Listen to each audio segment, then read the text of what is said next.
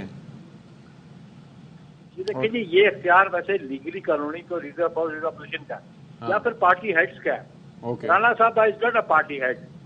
تو آپ کے خیال میں پھر انہوں نے کیوں یہ نام دیا؟ اور ویسے یہ نام ہے جو نام گردش کر رہے ہیں آپ لوگوں میں انڈر کنسیڈریشن ہے یہ نام؟ جب نام سامنے آئی گیا تو یہ بھی بتا دیں نیر بخاری صاحب. صرف ایک نام نہیں ہے، کئی نام ہیں اس پہ.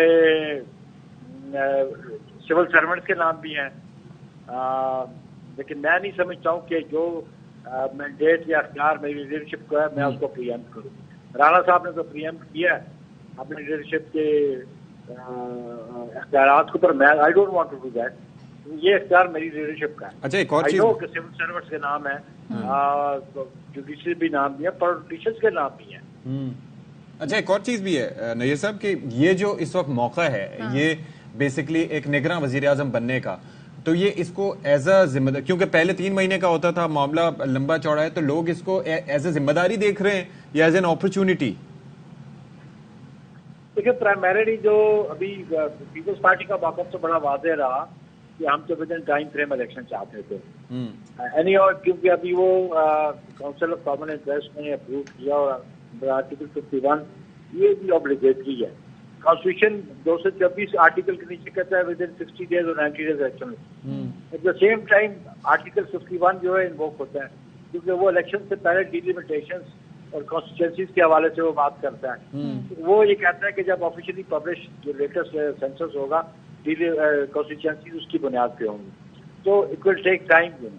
لیکن بائی آل مینس میں سمجھتا ہوں کہ یہ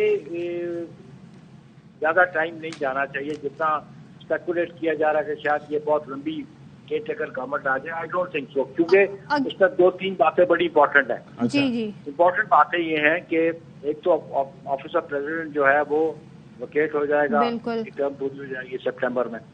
سیکنڈلی 11 مارچ 2024 کو آدھی سینٹ خالی ہو رہی ہے ہو جائے گی، اور 11 مارچ سے پہلے سینٹ کے الیکشنز ہونے ضروری ہیں. اس لیے ان کا الیکٹرل کالج بھی پروونشل اسمبلیز اور نیشنل اسمبلی ہے. پریزیڈنٹ کا بھی جو الیکٹرل کالج ہے وہ نیشنل اسمبلی، سینٹ اور پروونشل اسمبلیز ہے. نیر بخاری صاحب یہی وہ باتیں ہیں نا، جب ہی سب حیران ہوئے کہ Peoples Party council of common interest میں کیسے مان گئی کہ نئی مردم شماری کے تحت انتخابات ہوں. باہر اظہر عبانی صاحب کہہ رہے ہیں الیکشن کمیشن ہمیں بتائے کہ 90 روز میں ہی ڈیلیمیٹیشن کر دیں. رانا ثناء اللہ کہہ رہے ہیں 120 دن، اگر 90 دن سے 120 دن ہو جائیں تو کیا حرج ہے؟ تو پھر 140 دن ہو جائیں تو کیا حرج ہے؟ 160 دن ہو جائیں تو پھر کیا حرج ہے؟ بالکل جو پیپلز پارٹی کا ارلیئر آبزرویشنز تھیں اور ایون سین سے ایم کی بھی آبزرویشنز تھی، وہ بیٹھے اور انہوں نے ڈسکس کیا کیونکہ یہ نمبر آف سیٹس جو ہے وہ انکریز نہیں ہو رہی.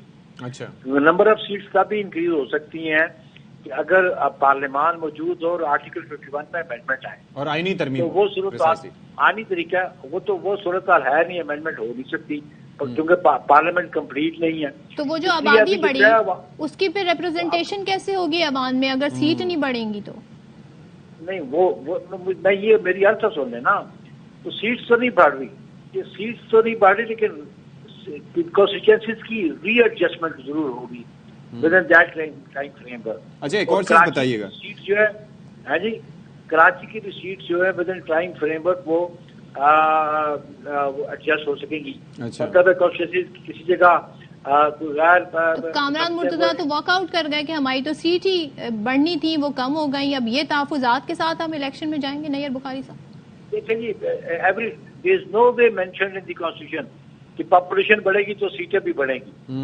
مجھے بتا دیں آئین میں کہیں یہ لکھا ہو. لیکن ظاہر وسائل کی تقسیم کے لیے تو یہی مناسب ہوتا ہے نا کہ حلقے اسی حساب سے بنائے جائیں. یہ صرف یہ بات جو آپ نے درست فرمائی کہ صرف یہ کانسٹیچوئنسیز کی بات نہیں ہے، یہ باقی نیشنل فائنانس کمیشن ایوارڈ کی بات بھی ہے جی اور ریسورسز کی بات بھی ہے، کلیکشن آف ٹیکسز کی بات بھی ہے. تو یہ سینسس جو ہے it is not confined only to the constituencies. اچھا ایک اور چیز بخاری صاحب ایک اور چیز ون لاسٹ تھنگ یہ بتائیے گا، یہ جو الیکشنز میں ڈیلے جس طرح سے ایک طرح سے لگ رہا ہے ہمیں کہ ہو جائے گا، جو بھی چیزیں یہ حلقہ بندیاں اور مردم شماری ایٹسٹرا ایٹسٹرا اور جو تیاریاں ہیں با اختیار کرنے کی دیگراں وزیر اعظم کو جو ہوئی ہیں، اس کا نقصان کس کو زیادہ ہوگا, آپ کی جماعت کو یا نون لیگ کو, اگر الیکشنز ڈیلے ہوتے جاتے ہیں؟ یا تمام جماعتوں کو؟ نہیں, میں نہیں سمجھتا ہوں کہ دیکھیں جی نقصان کا مطلب کوئی بندہ پریڈکٹ نہیں کر سکتا کہ پبلک کس کو ووٹ ڈالے گی. ابھی یہ تو ڈپینڈ کرتا ہے پارٹیز کی پرفارمنس پہ, پارٹیز کی پاس کی پرفارمنس کیا تھی, ڈیلیور کس نے کیا, کس نے ڈیلیور نہیں کیا. تو لوگ, میں سمجھتا ہوں کہ یہ ایک بڑا کنٹینیوئنگ پروسیس ہے. This is a learning process also for public also, کہ ہم جو سمجھ رہے ہیں کہ 8 کے بعد سول پاور ایک گورنمنٹ سے دوسری گورنمنٹ ٹرانسفر ہوئی, کنزیکٹیولی الیکشن ہوتے رہے, تو یہ بھی ایک بڑا لرننگ پروسیس ہے. اور میں سمجھتا ہوں کہ پبلک جو فیصلہ کرے گی اس پہ ابھی کہنا کہ جی فلاں پارٹی کو نقصان ہو جائے گا یا فائدہ ہو جائے گا, it's a matter of now time. It's a matter of time now آپ کہہ رہے ہیں. Thank you so much. بہرحال یہ سیاسی جماعتوں نے فیصلہ کیا کہ الیکشن خود ہی تاخیر کا شکار ہو جائے. انہوں نے نئی مردم شماری کے اوپر اگری کر دیا. اب الیکشن کمیشن دیکھیں جی کیا فیصلہ کرتا ہے. آج اجلاس بھی ہونا ہے جی. اچھا خبر ہے جی, چیئرمین پی ٹی آئی کی اٹک سے اڈیالہ جیل منتقلی کی درخواست اسلام آباد ہائی کورٹ میں دائر کر دی گئی ہے, اور نعیم حیدر پنجوتا ایڈوکیٹ نے درخواست میں استدعا کی کہ چیئرمین پی ٹی آئی کو جیل میں A کلاس فراہم کی جائے. حسین چودھری مزید تفصیلات دیں گے, بتائیے گا جی. ویسے جو جیل جس میں ہیں وہاں پر A کلاس ہے بھی کہ نہیں؟ چوتھا نے درخواست دائر کی ہے کہ چیئرمین پی ٹی آئی کو اٹک جیل سے نکال کر اڈیالہ جیل منتقل کیا جائے اور انہیں بہتر سہولیات جو ہیں وہ جیل کی مہیا کی جائے اور A کلاس جو ہے وہ انہیں دیا جائے. نعیم حیدر پنجوتا کی جانب سے یہ درخواست دائر کی گئی ہے جس میں مزید استدعا کی گئی ہے کہ چیئرمین پی ٹی آئی سے وکلا جو ان کے فیملی ممبران ہیں, وکلا ہیں اور جو پارٹی کے سینئر رہنما ہیں انہیں بھی ملنے کی اجازت دی جائے. درخواست میں جو ہے وہ فریقین کو جو اٹک جیل ہے اور انتظامیہ جو ہے اور وفاقی حکومت کو فریق بنایا گیا ہے, اور یہ درخواست جو ہے وہ اسلام آباد ہائی کورٹ میں دائر کر دی گئی ہے. جی ٹھیک ہے جی, بہت شکریہ. اب آپ کو بتا دیں چیئرمین پی ٹی آئی سے آج 12 بجے ملاقات کی اجازت مل گئی ہے. جو وکیل ہیں نعیم حیدر پنجوتا وہ یہ کہتے ہیں کہ عدالت میں درخواست دائر کر رہے ہیں کہ چیئرمین پی ٹی آئی کو جیل میں A کلاس سہولت دی جائے. اگر اٹک جیل میں سہولت موجود نہیں تو انہیں اڈیالہ منتقل کیا جائے. سپرنٹینڈنٹ صاحب کا فون آیا اور انہوں نے کہا ہے کہ آپ 12 بجے آئیں. جتنا لیٹ ہوگا ہماری جو ہم نے آرڈر چیلنج کرنا ہے اپیل سسپینشن وہ لیٹ ہوگی ان کی طرف سے, کیونکہ یہ ہدایت تھی کہ ہمیں بھی ہدایت ہے کہ آپ 12 بجے آئیں. اچھا خان صاحب جو ہیں وہ لیٹ جاگتے ہیں. 12 بجے میں جا رہا ہوں وہاں پر اٹک ان سے ملنے کے لیے. پاور آف اٹارنی جو ہے وہ ان سے سائن کروانا ہے. اپیل کی حد تک جو ہے وہ ہم پہلے انشاءاللہ فائل کر دیں گے. پھر تو آبجیکشن بھی لگتی ہے تب تک انشاءاللہ وکالہ نامے کی ہم کریں گے. لائرز کی ایکسیس ڈاکٹر کو ملنے کے حوالے سے, ان کی فیملی کے ملنے کے حوالے سے وہ پٹیشن ابھی ہم دائر کرنے لگے ہیں. اسپیشلی A کلاس کے لیے ہم نے ریکویسٹ کی ہے اس پٹیشن کے اندر. سابقہ وزیر اعظم ہے اور جو قانون کے مطابق جو ہے وہ ان کی ریکوائرمنٹ ہے اور وہ انہیں ملنی چاہیے, وہاں پر نہیں ہے تو پھر انہیں اڈیالہ جیل شفٹ کیا جائے جو کہ قانونی طور پر پہلے جو جیل شفٹ کرنا تھا. اچھا اس سے پہلے ہم بات کر رہے تھے جی الیکشن ڈیلے اور ساری باتیں. عمران صاحب نے کہا جی 120 دن اگر آگے بڑھ جائیں گے تو کیا حرج ہے. تو بس مجھے اس پہ وہ بات یاد گئی کہ ہوئی تاخیر تو کچھ باعث تاخیر بھی تھا. اس پر بریک. اگلا شعر بھی, اگلا مصرع بھی ویسے ہی ہونا چاہیے جو میرا تھا. کیا نہیں وہ میں نہیں کروں گی, میں اب بریک لے رہی ہوں.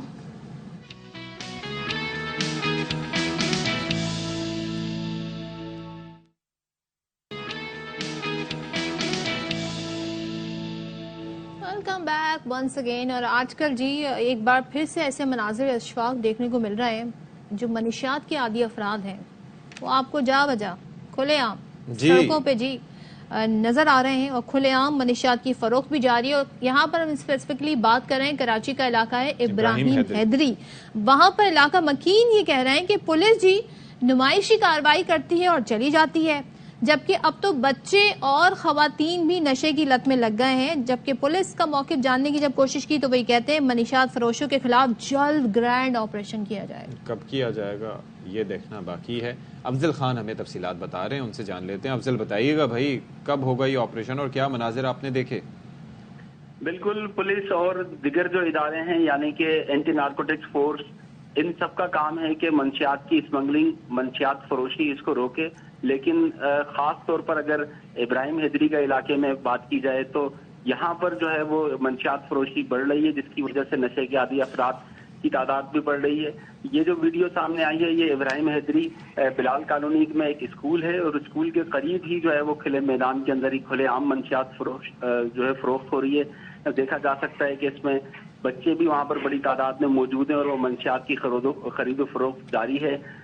علاقہ مکینوں کا کہنا ہے کہ پولیس سے نمائشی کارروائی کر کے چلی جاتی ہے، لیکن منشیات کھلے عام فروخت ہو رہی ہے، جس کی وجہ سے یہاں پر خواتین اور بچے بھی نشے کی لت میں لگ گئے ہیں.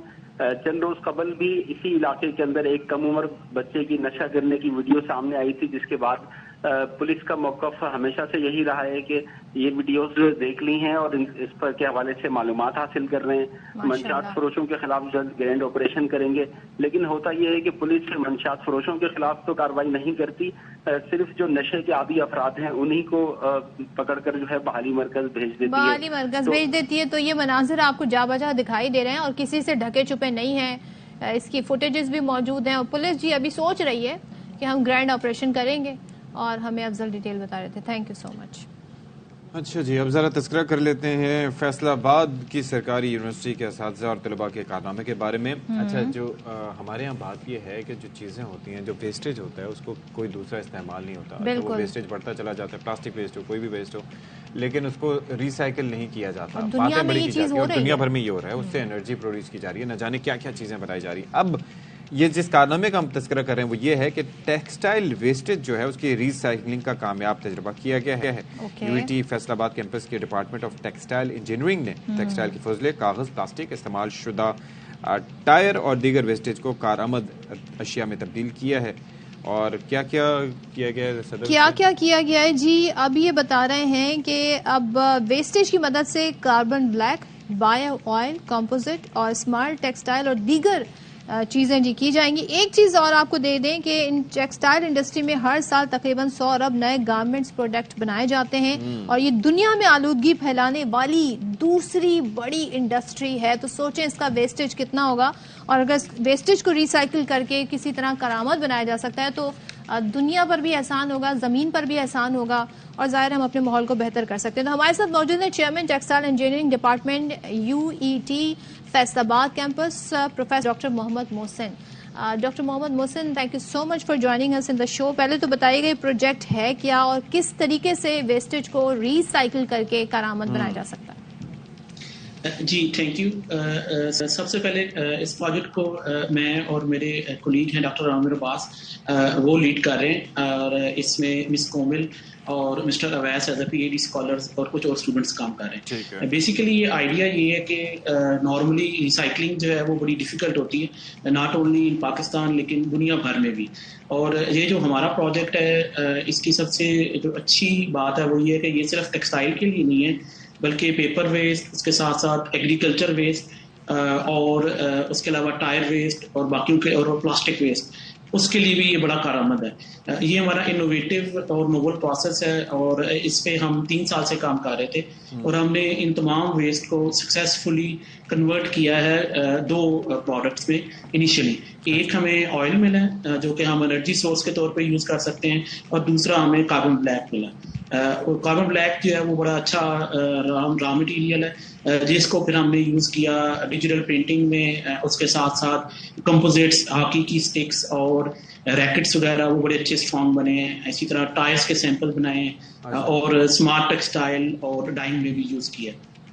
اوکے، اچھا اب ذرا یہ بتائیے گا کہ یہ جو مصنوعات ہیں، مثال کے طور پر بایو فیول کا تذکرہ کیا گیا کہ وہ بھی بنایا گیا، وہ کتنی مقدار میں وہ بنایا جا سکتا ہے، اس کا کاسٹ کیا اس کے اوپر آئے گی؟ کیونکہ ظاہر ہے کہ ویسٹ مٹیریل ملنا تو الگ چیز ہے، لیکن اس کو چینج کرنے میں یا اس کو ٹرانسفارم کرنے میں ظاہر ہے کہ اس میں کافی سرمایہ بھی لگ سکتا ہے اگر آسانی نہ ہو تو وہ کیا بتائیے گا اس سے متعلق ہمیں؟ جی بالکل، یہ آپ کا بڑا اچھا کویشچن ہے، کیونکہ یہ ہمیں ایز اے بایو پروڈکٹ مل رہا ہے. جب ہم ویسٹ کو کنورٹ کرتے ہیں جیسے میں نے پہلے بتایا، تو ہمیں جو ہماری مین پروڈکٹ ہے وہ کاربن بلیک ہے جو کہ ابھی بہت زیادہ امپورٹ ہو رہا ہے. دوسرا جو ہمیں آئل مل رہا ہے، اس کی تھوڑی سی فلٹریشن کے بعد اس کی جو کیلوریفک ویلیو یعنی کہ انرجی ویلیو ہے وہ تقریباً سملر ٹو پیٹرول ہے. اس کی ویلیو اراؤنڈ 37 ہے، اور پیٹرول کی اراؤنڈ 42, جبکہ جو ہارڈ کول ہوتا ہے وہ 25 ہوتا ہے, تو یہ اس سے بہت بہتر ہے. جہاں تک بات ہے کاسٹ کی, تو اس کی کاسٹ جو ہے بڑی کاسٹ افیکٹو ہے, کیونکہ را مٹیریل کی کاسٹ ہماری بہت کم ہے, اور اس کے ساتھ ساتھ جو ہمیں کاربن بلیک مل رہا ہوگا وہ بھی اس کی کاسٹ کو کمپنسیٹ کرے گا. تو یہ ایک ایڈیشنل پروڈکٹ, اور پاکستان جیسے ملک میں جہاں پہ الیکٹریسٹی اور انرجی کی شارٹیج جو ہے وہ اکثر رہتی ہے, اس کے لیے یہ پروسیس جو ہے انوویٹو وہ اور زیادہ فروٹفل ہوگا. آل رائٹ جی, تو تھینک یو سو مچ جی, آپ ہمارے ساتھ موجود تھے پروفیسر ڈاکٹر محمد محسن, اور ہمیں ایسے مزید یونیورسٹیز کو آگے آنے کی ضرورت ہے جس طرح سے کام کریں, دیٹ از بریلینٹ. لیکن حکومت اگر سپورٹ کرے نا جی تو کافی آسانیاں ہو سکتی ہیں, اور یہ بتا رہے ہیں کہ مشکل ہے موقع فراہم کریں. کر رہے ہیں جی. تھینک یو سو مچ ہمیں اس حوالے سے بتانے کے لیے. اب آپ کے ساتھ ایک خبر شیئر کریں, اور خبر یہ ہے کہ پشاور کی تحصیل متھرا میں کونسل چیئرمین الیکشن کے غیر حتمی نتائج موصول ہوئے ہیں, اور 155 پولنگ اسٹیشنز کے غیر سرکاری غیر حتمی نتائج کے مطابق پی ٹی آئی امیدوار انعام اللہ 20,333 ووٹ لے کر کامیاب قرار پائے, جبکہ ان کے مد مقابل جے یو آئی ایف کے امیدوار رفیع اللہ 13,564 ووٹ کے ساتھ دوسرے, اور جماعت اسلامی کے امیدوار افتخار احمد 9,546 ووٹ لے کر تیسرے نمبر پر رہے. اچھا, اب اندازہ کیجئے کہ جو اس وقت حالات ہیں اور تحریک انصاف جس طرح سے مشکلات میں ہے, لیکن اس کے باوجود یہ ایک امپریشن ہے کہ ان کا ووٹ بینک انٹیکٹ ہے. الیکٹیبلز ادھر ادھر ہو گئے ہیں تتر بتر, لیکن ووٹ بینک انٹیکٹ ہے. پارٹی سٹرکچر جی وہ دھڑا دھڑ آپ نے دیکھا گر گیا, ایک کے بعد ایک پریس کانفرنس ہوئی, اور اب تو ان کے چیئرمین بھی خود جیل میں ہیں. یہ جو انتخابات ہوئے, اور اس کے مطابق جو پی ٹی آئی کے کینڈیڈیٹ ہیں انعام اللہ نام ہے ان کا, 20,333 ووٹ لے کر ہی کامیاب ہوئے, اور 7,000 ووٹوں کی لیڈ ہے 7,000 کی لیڈ ہے جے یو آئی فے کے امیدوار سے. اور ویری انٹرسٹنگ, مطلب آگے آنے والا سیناریو کچھ انٹرسٹنگ ہو سکتا ہے ان حالات کو دیکھ کر. الیکشن کی بات کہ اگر جماعت برقرار رہتی ہے اور لوگ ٹکٹ ملتا ہے لوگوں کو کسی کی جانب سے, تو پھر مطلب یعنی کہ ان کا وہی بات آپ نے جو کہی کہ ووٹ بینک انٹیکٹ ہے, اور ووٹر جو ہے ابھی ووٹ ان کو دے رہا ہے, ان کا جو سپورٹر ہے وہ انہیں ووٹ دے رہا ہے, جس کی ایک مثال اچھا پچھلے دنوں پارٹی بھی بنائی نا انہوں نے, نئی پارٹی کا اعلان کر دیا پرویز خٹک صاحب نے.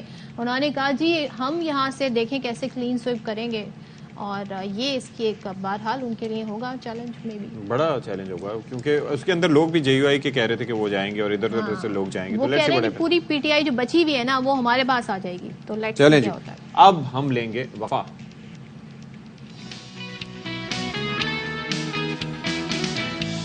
میں نے کہہ دیا ہونے یار کیا کر سکتے ہیں, لیکن ہمیں اجازت لینی ہے. لیکن بات یہ ہے کہ سوچیں وہ بھی ملک ہیں جہاں پر تقریباً 60% 70% ٹری کور ہے, فارسٹ کور ہے. ہمارے پاس تو 5% بھی نہیں. مینڈیٹری 25% درخت لگائیں جی, ملک کو سرسبز بنائیں. اللہ حافظ.